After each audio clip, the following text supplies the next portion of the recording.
Hello, my name is Miss B, and today I want to talk to 6th through 8th graders about the importance of developing good student habits. As you continue on to higher grade levels, skills like note-taking, studying well, and being organized and prepared for learning will help you to not only improve in school, but also have fun. In this short video, we will discuss how to take good notes, good study skills that will help prepare you for upcoming tests and quizzes, and overall student habits that you can use to stay organized and enjoy learning new ideas. There will also be some examples of what you should do and what you should not do for each concept to help you put them into practice. The first skill I'll be talking about is how to take good notes while reading. Highlighting and taking good notes when you read is something that is very important because it's not only going to help you understand the information you're reading at the moment, but it will also provide clear references when you need to go back and remember the most important parts about what you read. You will need a few different colored highlighters, a pencil, and note cards to really be able to take great notes that you can read later on and still remember what the reading passage was talking about. First, read through the entire passage without making any marks. When you read the text a second time, then you can highlight the main points that you see. Finally, choose different colors to highlight information like definitions, lists, examples, or dates that really support the main points of the text. After reading and highlighting, use a strategy called shrinking notes to practice summarizing the main points you read about. The next few videos will show you examples on how you can take good notes while you read. Now I'm going to show you two examples of how someone can use a highlighter while they are reading. We are going to use the following text, Amelia Earhart, which is published by Education World. The first step you need to do is to read the entire passage without highlighting a single word. This will give you a good preview and will help you focus in on the main points when you do go to use the highlighters. In this example, I highlighted every word in the text. This is not a good strategy because it doesn't make any word or phrase stand out to help me remember later on. Highlighting huge chunks of text, if not the entire text itself, is not helpful because everything that the author wanted to include is already written. If you are reading various passages for different subjects, you only want to focus on highlighting and remembering the most important details. In this example, I used 3 colors to highlight different parts of the text. The yellow highlighter signifies the main points of the passage, while the blue and pink sections are for the supporting details. By using this method consistently, I can quickly scan over my highlighted passage for the main points if I want to look back at it later. If I need further details, I can look at the pink and blue areas that will give me extra support for the main points that I outlined. You can also use note cards and a pencil to summarize what you have read. This method is called shrinking notes. If you want to capture only the most important information about a text, you can use this strategy to practice your summarizing skills. Here is my example of this strategy with the Amelia Earhart text that I highlighted just moments ago. First, we are going to write down the main points of the article on the biggest size card. For example, Amelia Earhart was born in Atchison, Kansas on July 24, 1987, to Edwin and Amy Earhart. She also had a sister named Muriel. Amelia moved to California with her family in 1920, where she took a 10-minute plane trip.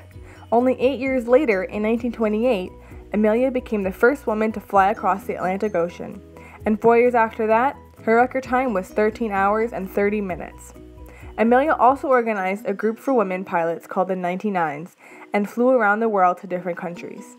Amelia eventually disappeared after traveling from New Guinea, but the plane and its passengers were never found. Next, we are going to shrink down what we wrote on the first card so that it is even shorter and can fit on the second card. For example, Amelia Earhart was born in Kansas in 1987 to Edwin and Amy Earhart.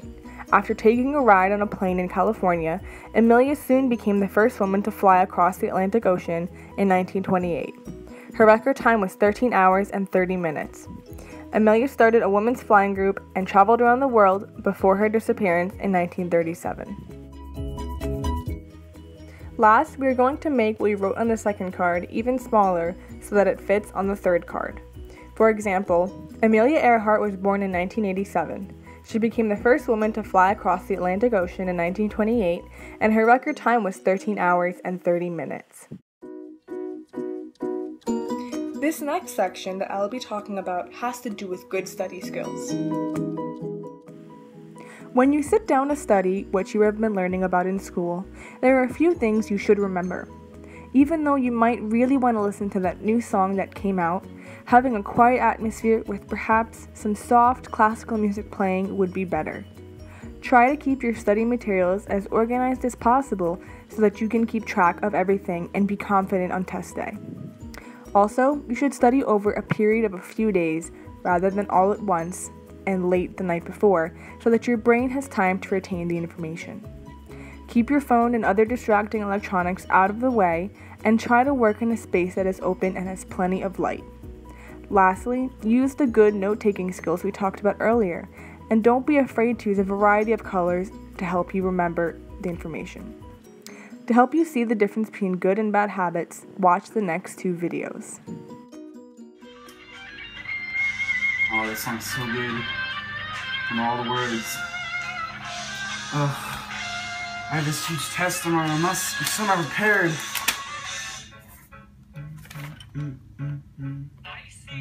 Oh, man, Tim wants to hang out. Oh.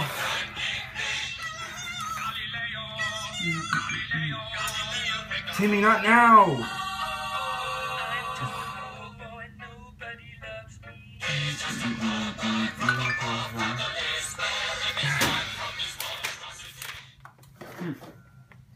So I started chapter 1 and chapter 2, and I did that over the weekend. And chapter 3 I did Monday and Tuesday, and today I'm finishing up chapter 4, and I feel like I got everything down.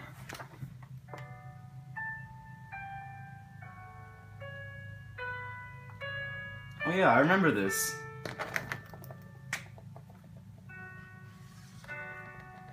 The last concept that we will talk about today has to do with overall habits that students can use to stay organized at school and at home. As a general rule, try your best to keep all papers you get from school organized in folders or binders. You can choose your method of neatness, but overall, keeping homework, notes, tests, and quizzes tucked away somewhere where you can find them will help you stay on top of your studying. Get in the habit of writing down assignments and due dates in your agenda as soon as you walk into the classroom. This way, you won't have to try and remember what you have to do for homework off the top of your head. Set specific but manageable goals for yourself for completing homework and learning information. Then, trying to stick to these goals as you learn in school and study at home.